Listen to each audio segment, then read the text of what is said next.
You are not your anxiety.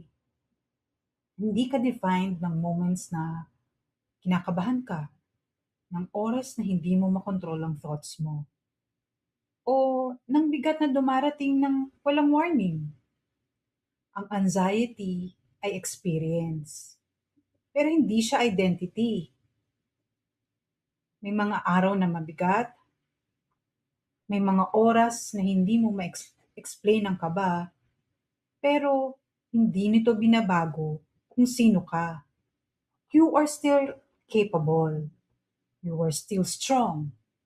You are still growing. At kahit may mga moments na bumabagsak ang confidence mo, hindi ibig sabihin na nawawala ang worth mo. You are not your anxiety.